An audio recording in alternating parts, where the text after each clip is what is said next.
สวัสดีครับกลับมาพบกับ Delicious Emily กันอีกครั้งแล้วนะครับเอพิโซดที่ 4 แล้วครับผมกับช่อง Pray for Cecilia นะครับในเอพิโซดนี้นะครับเราจะมาเลือกกันนะครับว่าเราจะเล่นร้านอาหารไหนต่อนะครับมันมีให้เราเลือก2อันนะครับก็คือDozy Diner นะครับกับ Ristorante Picante นะครับโอเคอันที่เราติ๊กถูกไปแล้วนี่เรากลับไปเล่นได้ไหมเนี่ยเหมือนจะได้นะครับเพราะเขาเขียนว่า click to play this restaurant again นะครับโอเคก็คือกลับไปเล่นได้นะแต่เราก็คงจะไม่กลับไปเล่นนะครับโอเคนะฮะอันนี้ก็กลับไปเล่นได้เหมือนกันนะฮะโอเคเลือกอันไหนดีนะเราเล่นเรียงไปอย่างนี้เลยดีกว่านะครับ1 2 3ตอนนั้นวันนี้เราจะเล่นDozy Diner กันนะครับด่านนี้เราจะเริ่มเจอกับลูกค้าที่น่าจะเข้ามาจำนวนมากนะครับแล้วเราก็จะได้ช็อกโกแลตทรัฟเฟิลนะครับได้ช็อกโกแลตมาเสิร์ฟให้ลูกค้านะครับโอเค Dozy Diner วันจันทร์นะฮะ Don't panic at the large number of customers อย่าตื่นตระหนกกับลูกค้าจำนวนมากนะครับ Your brisk service นะครับการบริการอันรวดเร็วจะทำให้ลูกค้าทุกคนแฮปปี้นะฮะมีความสุขต้องการทั้งหมด 1,200 นะครับ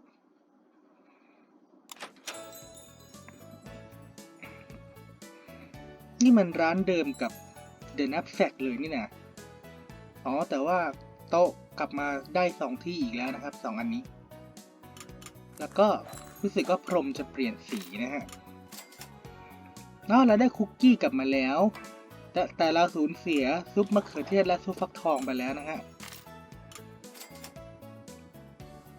แสดงว่าไม่ว่าเราจะเล่นอันไหนก่อนหลังมันก็จะเหมือนกันหมดเลยใช่ไหมนะครับเพราะว่าเราอุตส่าห์เล่นดับแสกไปก็ไม่ได้ซุปมะเขือเทศกลับมาอีกแล้วนะฮะโอเค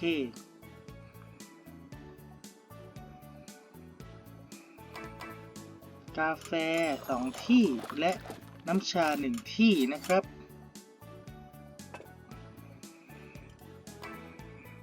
สลัดผัก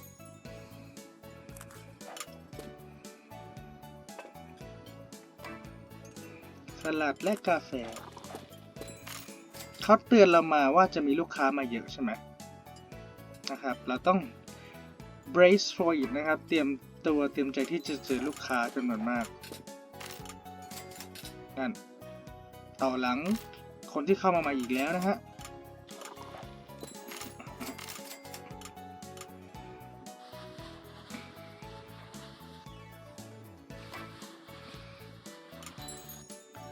รับประทานสลัดนะครับรักษาสุขภาพกันทั่วหน้านะฮะนี่เรามีที่ใส่ร่มด้วยนะครับสำหรับลูกค้าที่ฝ่าฝนมาเพื่อมาร้านเรานะฮะ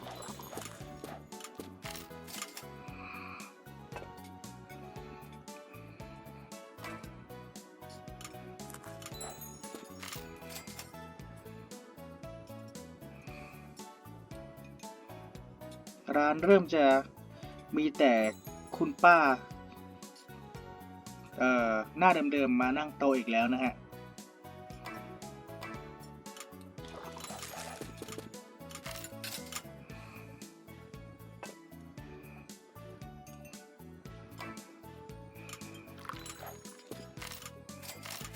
การที่เมนูมันเป็นแบบเนี้ยมันทำให้ผมรู้สึกเหมือนกับว่าเกมตั้งใจให้เราเล่นด่าน Dozy Diner เนี่ย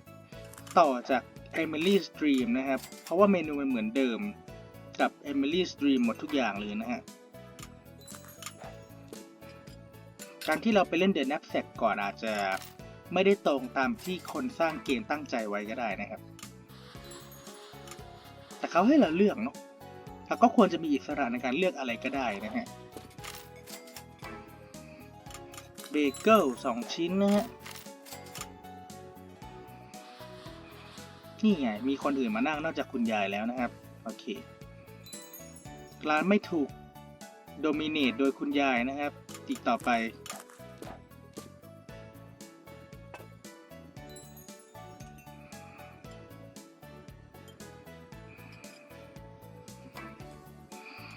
ชาและกาแฟ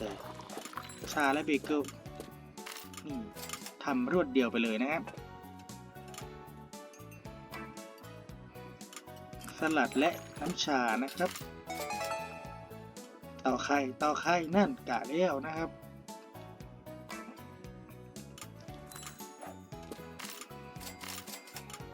เราเดาไม่ผิดเลยว่าเธอจะต้องเดินมาต่อหลังคนที่เพิ่งเข้ามาใหม่นะฮะ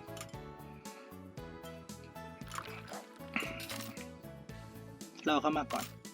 คิดเงินพร้อมกันจะได้คูณ2นะครับเย่ผ่านไปแล้วนะครับวันแรกผ่านไปนะครับยินดีด้วยได้เงินมาทั้งสิ้น 1,416 นะครับโอเควันที่2วันอังคารนะครับได้โต๊ะใหญ่ขึ้นเหมือนเดิมนะครับแทบไม่มีอะไรเปลี่ยนแปลงนะก็คือเราได้โต๊ะใหญ่ขึ้นแล้ววันพรุ่งนี้ก็ได้โต๊ะใหญ่กว่าเดิมอีกนะฮะน่าจะเป็นอย่างนั้นนะเริ่มจับทางเกมได้แล้วนะครับ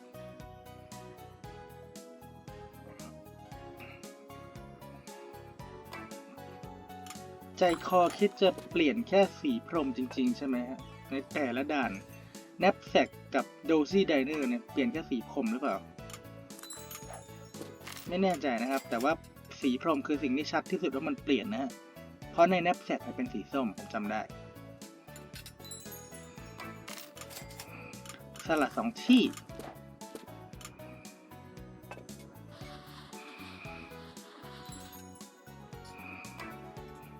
คุกกี้และกาแฟนะครับเบเกิล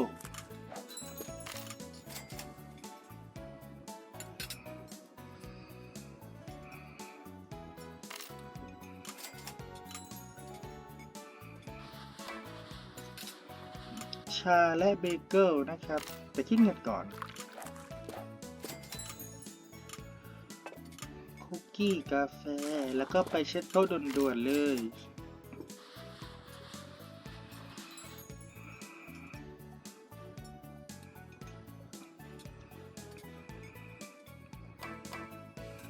คุกกี้กาแฟน้ำชาสลัดผักนะครับโอเคคิดเงินพร้อมกันชากาแฟสลัดผัก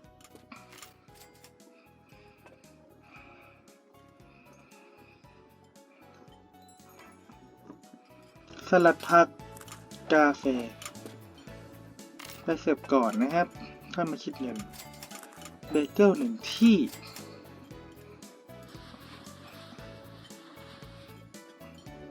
เวลาผ่านไปครึ่งหนึ่งแล้วนะครับแต่เงินยังไม่ได้ครึ่งหนึ่งเลยนะ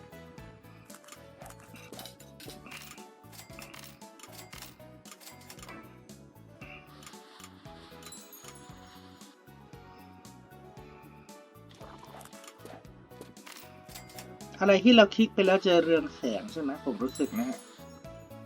แต่เราคลิกอันนี้ค้างไว้มันก็จะเรืองแสงอันนั้นไว้นะครับแต่ว่าแทบมองไม่เห็นเลยทีเดียวต้องมองดีๆนะฮะเนี่ยเรืองแสงเห็นไหมนะครับน้ำชาและเบเกิลนะครับสลัดแล้วก็กาแฟนะฮะคาปูชิโน่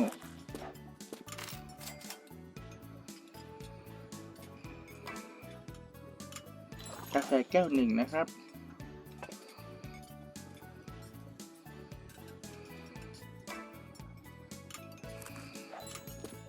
เอมิลี่จะเปิดร้านอาหารรายร้านแล้วหน้าตาคล้ายๆกันเสิร์ฟอาหารคล้ายๆกันไปทำไมกันนะครับโอ้ look all the tables are messy ดูสิโต๊ะทุกโต๊ะมันรกยุ่งเหยิงหมดเลยไม่มีใครสามารถนั่งได้เพื่อที่จะกินนะครับจนกว่าโต๊ะพวกนี้จะถูกทำความสะอาดแล้วเท่านั้นนะครับโอเคเดี๋ยวไปเช็ดโต๊ะให้นะฮะเช็ดโต๊ะ4 คนก่อนเพราะว่าถ้าลูกค้ามาหลายคนจะนั่ง4 คนได้นะครับ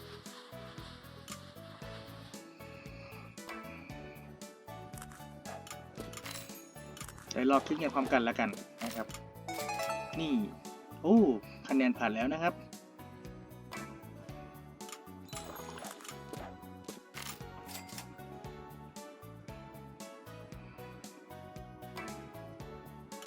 กาแฟ1 แก้ว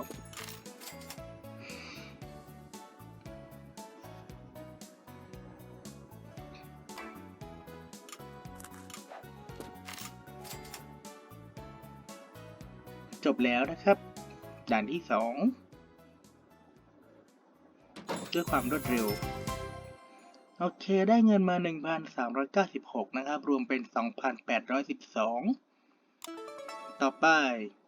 from today on ตั้งแต่วันนี้เป็นต้นไปนะครับ you can also serve a delicious apple and nut pie นะครับสามารถเสิร์ฟพายถั่วและแอปเปิ้ลอันแสนอร่อยได้แล้วนะครับต้องการ 1,250 นะครับโอเคได้พายมาแล้วนะครับก็คืออบพายมา3 ชิ้นอบคุกกี้มา3 ชิ้น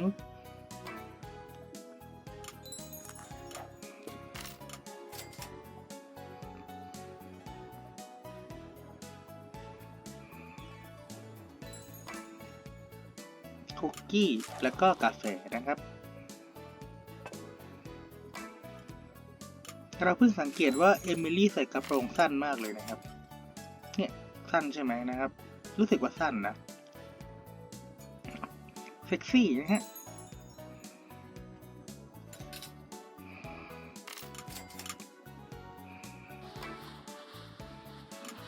ชาคุกกี้เจ๊จะสั่งพร้อมกันเลยไหมไม่นะครับไม่ก็ไม่เป็นไรอุตส่าห์จะรอไปพร้อมกันเจ๊คนนี้ล่ะกี้นะครับเจ๊สั่งพร้อมกันเราก็จะได้โบนัสนะครับเอาไม่ได้โธ่ได้โบนัสแค่คิดเงินพร้อมกันอย่างเดียวเนี่ยเหรอรู้สึกว่า Delicious ภาคอื่นๆที่เคยเล่นนะครับก็ถ้าเกิดว่าในถาดเดียวกันเสิร์ฟได้หลายโต๊ะเนี่ยเราจะได้โบนัสด้วยนะครับแต่ภาคนี้ยังไม่มีอะไรแบบนั้นก็ไม่เป็นไรนะฮะของที่เราอุตส่าห์อบมาขายหมดเกลี้ยงแล้วนะครับอ้าวตายแล้วไม่เห็นไม่งั้นจะได้คิดเงินไปทีเดียวและเจก็เดินมานั่งคนเดียวในโต๊ะ4 คนนะครับความผิดเราเองแหละไม่ยอมเช็ดอันนี้ไว้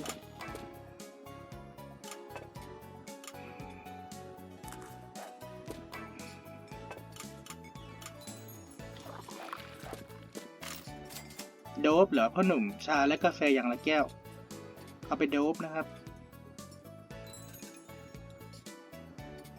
perfect combination นะฮะชาและกาแฟคิดเงินก่อนเอาเบเกอร์ไปด้วยเลยนะครับโอเคต่อได้ถูกแถวมากค่ะเจต่อแถวนั้นก็รอไปก่อนนะฮะมาอีกแล้วนั่งคนเดียวอีกแล้วแล้วเมื่อไหร่เราจะได้โต๊ะตรงนี้เนี่ยมีพรมรอไว้เนี่ย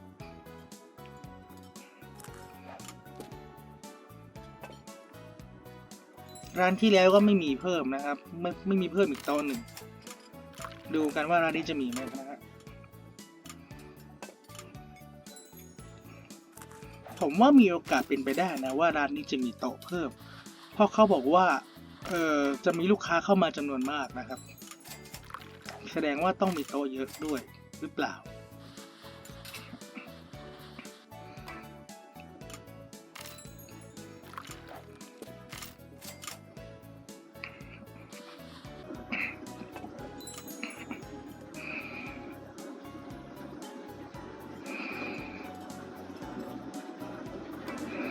โอเคเบเกิลกาแฟนะครับฝาแฝด5 คนนะครับบ้านนี้ออกลูกเป็นแฝด5 คนเลยนะฮะหน้าตามันกันหมดเลย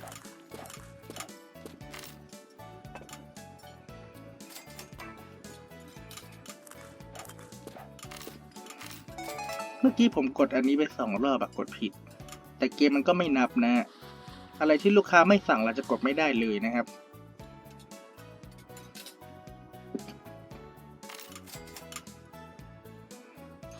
อ๋อเวลาหมดแล้วนี่เพิ่งเห็นนะครับโอเครอคุณเจ๊2 ท่านรับประทานให้หมดนะฮะ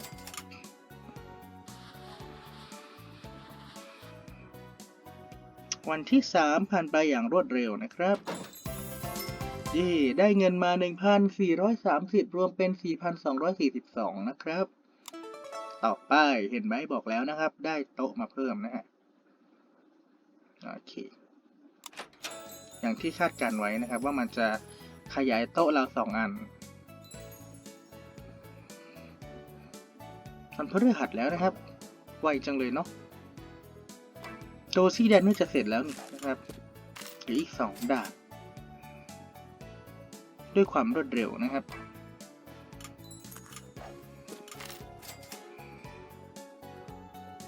รู้สึกไหมว่าลูกค้ามันเยอะขึ้นผมไม่ค่อยรู้สึกเท่าไหร่นะที่เขาขู่เรามาว่าลูกค้าจะอะไรนะฟล็อกเข้ามาใช่ไหมเข้ามาเป็นขโยงนะฮะแต่มันก็ไม่ขนาดนั้นนะครับ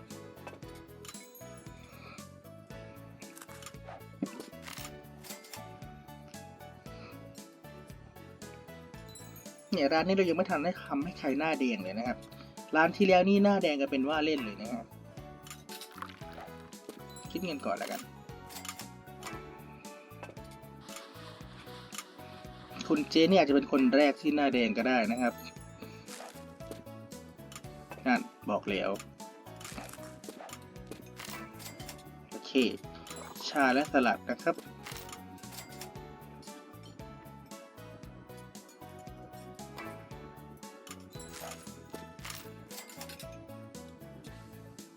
แหมดีที่ไม่ต่อแถวนู้นไม่ทันขาดคำโถคุณยายตอบผิดแถวอ่ะลืมคิดเงินคุณยายด้วย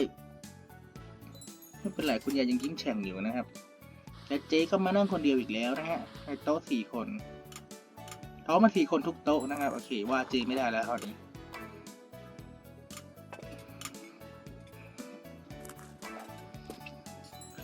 น้ำชา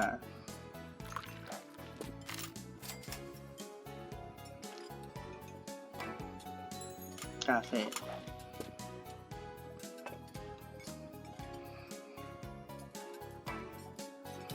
สลัด2 ที่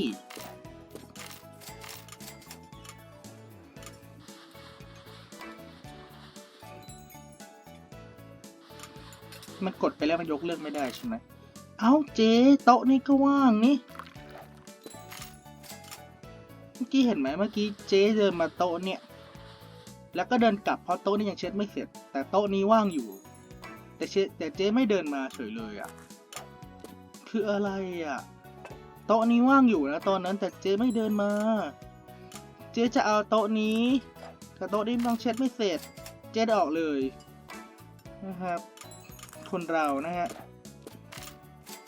เอาแต่ใจมากเกินไปแล้วนะฮะเอาแต่ใจตนเองนะครับจะเอาโต๊ะนี้ไม่ว่างเดินออก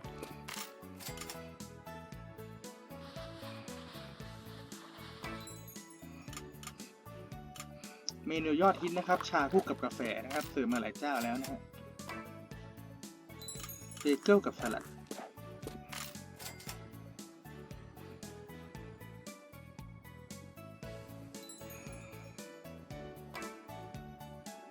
น้ำชาและเบเกิล2 ที่นะครับ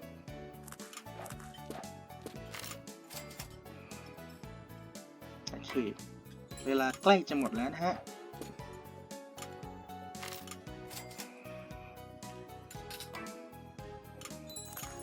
รอเจ๊มาไหมโอเคจะได้คูณ2นะครับ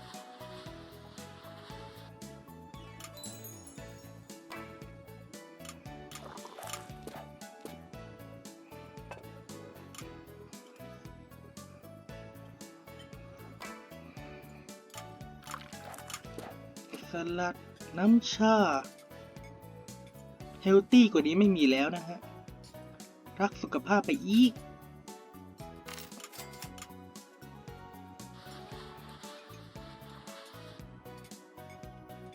ก็อย่างว่าแหละนะครับสายสุขภาพกำลังมาแรงนะฮะ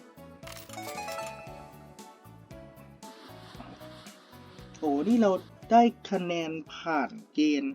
ที่โต๊ะสุดท้ายพอดีเดะเลยนะครับเนี่ยโอเค เราทำเงินได้ทั้งหมด 1,324 นะครับรวมทั้งสิ้นเป็น 5,566 นะครับผมโอเคมาเล่นอีกครับด่านหนึ่งนะฮะกด continue Friday use the oven to bake more cookies and cake นะครับให้ใช้เตาอบเพื่อที่จะอบนะฮะคุกกี้และเค้กได้มากขึ้นแล้วไหนตอนแรกเขาบอกแล้วว่าเป็นพายไม่ใช่เหรอเป็นพายนัทนะครับถั่วแล้วก็อะไรอีกอย่างนะจำไม่ได้นะฮะ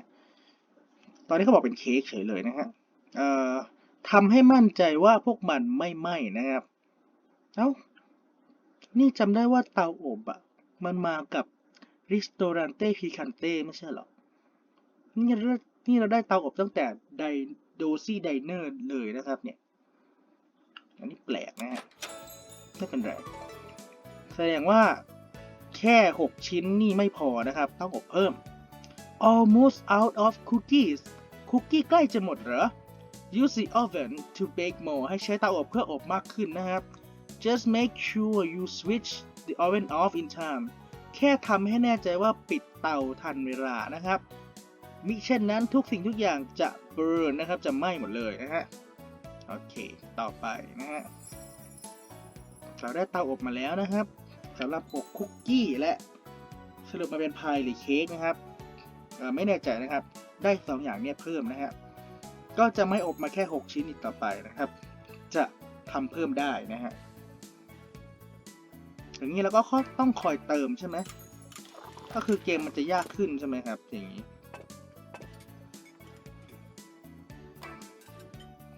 โอเคนะครับคุกกี้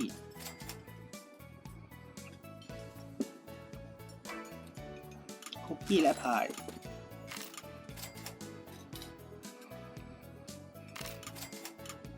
เช็ดตัวก่อนดีกว่า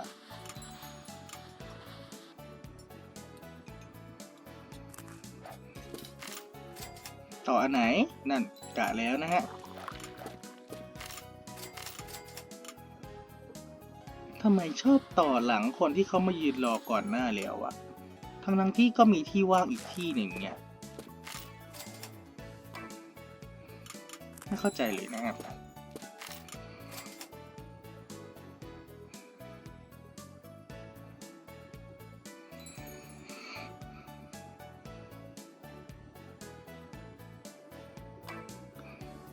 พายและกาแฟ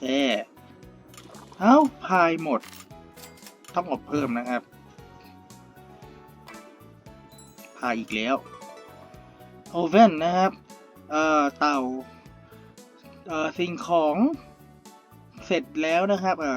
ปรุงอาหารเสร็จแล้วในเตานะฮะให้ปิดเตาก่อนที่ทุกอย่างจะไหม้นะฮะปิดเตานะฮะโอเคเมื่อกี้ได้มา3ชิ้นใช่ไหมฮะทุกอย่างอย่างละ3นะแล้วก็จะไม่มีได้มากกว่า3ด้วยนะครับเมื่อกี้เราได้พาย0แล้วก็คุกกี้1แล้วกลายมาเป็นพาย3และคุกกี้3นะครับก็คือไม่ว่าจะมีเท่าไหร่ก็จะอบให้ได้อย่างละ3เหมือนเดิมนะครับ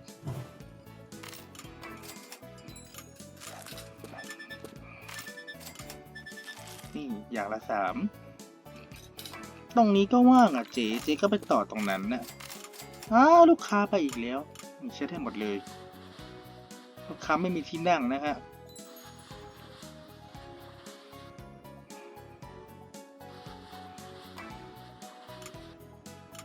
พายและก็กาแฟนะครับ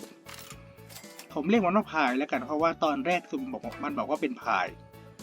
แล้วอยู่ดีๆมาบอกว่าเป็นเค้กนะฮะ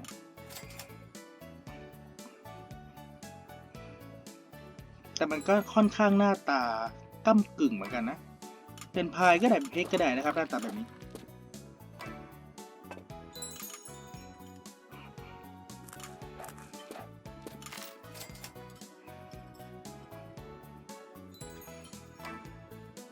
เบเกอร์2ชิ้น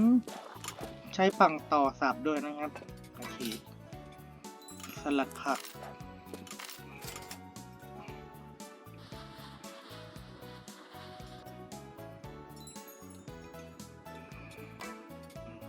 เบเกิล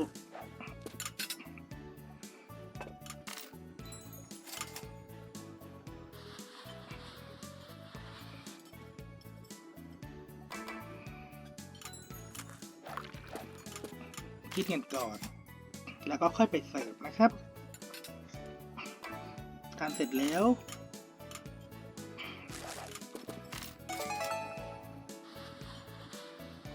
เย่คะแนนเกินแล้วนะครับสบายใจแล้วนะฮะ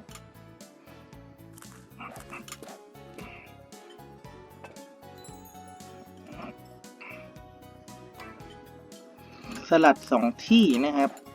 ลืมอบพายเพิ่มเดี๋ยวเขาสั่งไม่มีเสิร์ฟเช็ดโต๊ะทันไหมจะไม่ไหมเนี่ยไม่แน่เลยเย่รอดนะครับโชคดี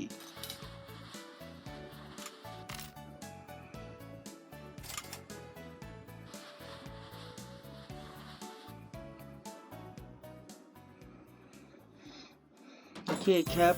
สำเร็จแล้วนะครับวันที่5ได้เงินมาอีก 1,497 นะครับรวมเป็น 7,063 นะครับกับโดซี่ไดเนอร์นะฮะโอเคนะครับพูดเหมือนเดิมอีกแล้วนะครับได้ลูกค้า29ได้เงิน 7,063 นะครับสำเร็จวันสุดท้ายแล้วยินดีด้วยนะครับทำไมต้องพูดกลับไปกลับมานะครับช็อกโกแลตทรัฟเฟิลนะครับก้อนช็อกโกแลตใครไม่มีความสุขจากช็อกโกแลตล่ะAre your customers down ลูกค้าคุณรู้สึกเศร้าใจหรือเปล่า Give them some chocolate to cheer them up นะครับให้ช็อกโกแลตพวกเขาสิเพื่อที่จะทำให้พวกเขานะครับเบิกบานร่าเริงมากขึ้นนะครับโอเคนะฮะแล้วเราก็อันล็อกDozy Diner ใน Day in Day out นะครับจริงๆนะเราก็ได้ใช้โอเว่นเตาอบมาแล้วนะครับในโหมดนี้นะฮะแล้วเราจะต้องการอันนี้อีกทำไมนะครับอันนี้ก็มีเตาอบโอเคนะครับลองเล่นดีกว่านะฮะสักด่านหนึ่งนะฮะ Ristorante Picante นะฮะวันจันทร์ The ladies love crunchy cookies and sweet cakes พวกผู้หญิงนะครับชอบคุกกี้กรุบกรอบและเค้กแสนหวานนะครับ They take their time to enjoy them ใช้เวลานานนะครับเพื่อที่จะกินให้หมดนะฮะ Bake more in the oven if they are not left make sure they don't burn ให้อบเพิ่มนะครับในเตาอบถ้าไม่มีเหลือแล้วแต่ต้องให้แน่ใจว่าพวกมันไม่ไหม้นะครับโอเคต้องการ 1,500 นะครับเนี่ยเตาอบเราก็เคยใช้มาแล้วอะมันก็ไม่ใช่ของใหม่ของด่านนี้หรือเปล่าล่ะนะครับนี่เรามีช็อกโกแลตทรัฟเฟิลนะครับให้มาชิ้นเดียวเองเหรอนะครับและก็พรมเปลี่ยนสีอีกแล้วนะครับเป็นพรมสีแดงนะครับงวดนี้นับแสกเป็นสีส้มโดซี่ไดเนอร์เป็นสีเขียวนะครับส่วน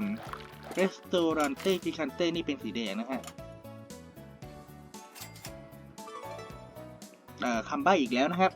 You have some chocolates to bring a smile to your customer's face คุณมีช็อกโกแลตบางส่วนนะครับที่สามารถนำรอยยิ้มมาสู่ใบหน้าของลูกค้าได้ให้กดที่ไอคอนนะครับและจากนั้นก็กดที่ลูกค้าที่อารมณ์หงุดหงิดอยู่นะครับเพื่อที่จะทำให้พวกเขาเบิกบานใจมากยิ่งขึ้นนะครับโอเคกดเพื่อดำเนินการต่อลองใช้ดูไหมแต่เรายังไม่มีลูกค้าที่ grouchy เลยนะครับที่อารมณ์เสียนะฮะเมื่อกี้มี1ไม่ใช่เหรอ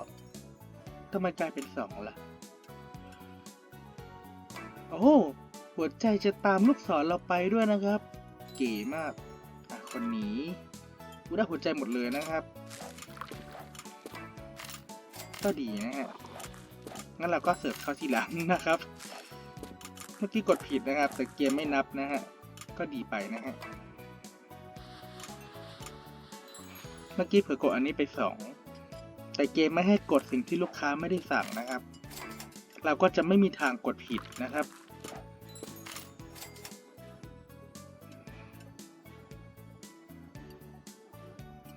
นี่หัวใจหายไปแล้วนะครับเพราะเราเสิร์ฟช้าเมื่อกี้นะฮะ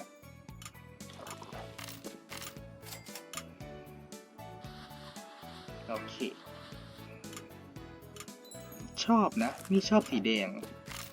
ก็เลยรู้สึกชอบพรมสีแดงนี่นะฮะ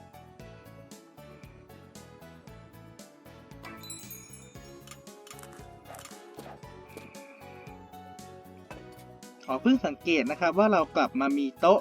4ที่1โต๊ะและ2ที่2โต๊ะอีกแล้วนะครับแล้วเดี๋ยวมันก็จะอัปเกรดให้เราได้โต๊ะ4ที่อีก2ที่เหมือนเดิมนะฮะอ้าวไม่มีเสิร์ฟตายแล้วลืมอบเพิ่มนะครับลืมไปเลยนะ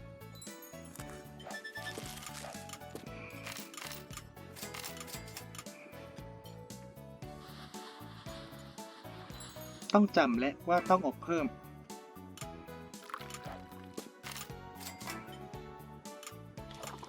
เราได้ช็อกโกแลตเพิ่มมาได้ยังไงจากการอบอันนี้หรือเปล่าใช่ไหมลองดูนะฮะถ้าเราอบอันนี้เพิ่มเราจะได้อันนี้เพิ่มด้วยหรือเปล่า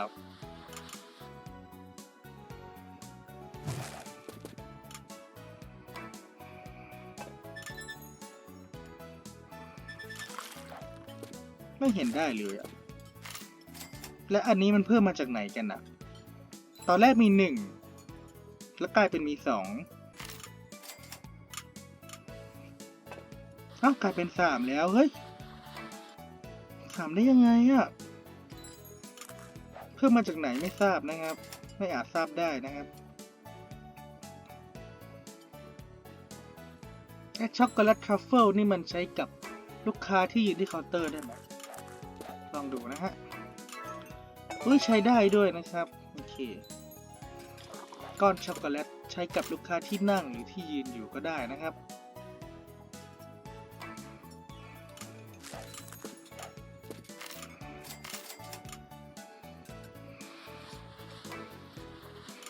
สลัด1ที่นะครับ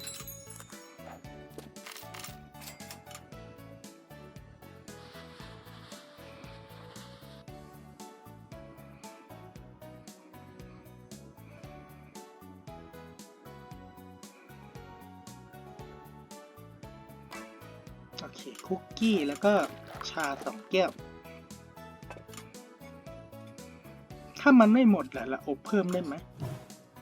ก็ได้นะครับไม่จำเป็นต้องหมดก็ได้อบเพิ่มได้ตลอดเวลานะฮะแต่ก็จะได้ไม่แค่3กับ3พาย3คุกกี้นะฮะ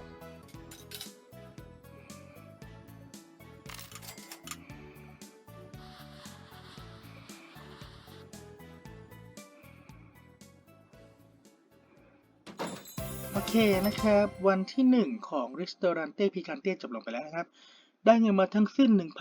1,889 นะครับเห็นไหมเขาต้องอัปเกรดโต๊ะให้เราให้เป็น4ที่อีกนะครับผมกะแล้วแหละนะฮะโอเคนะครับสำหรับวันนี้คงจะพอแค่นี้แหละครับผมเราเล่น Dozy Diner จนจบแล้วนะครับ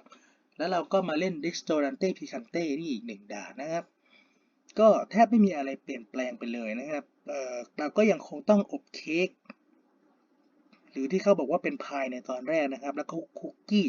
เหมือนกับด่านที่5ใน Dozy Diner เลยนะครับไว้คราวหน้าแล้วเราจะมาเล่น Ristorante Picante ให้จบนะครับแล้วก็จะดูว่าเราจะได้เจออะไรอีกนะครับในDelicious Emily นะครับสุดท้ายนี้ฝากติดตามช่อง Pray for Cecilia ด้วยนะครับผมโอเคสำหรับวันนี้สวัสดีครับ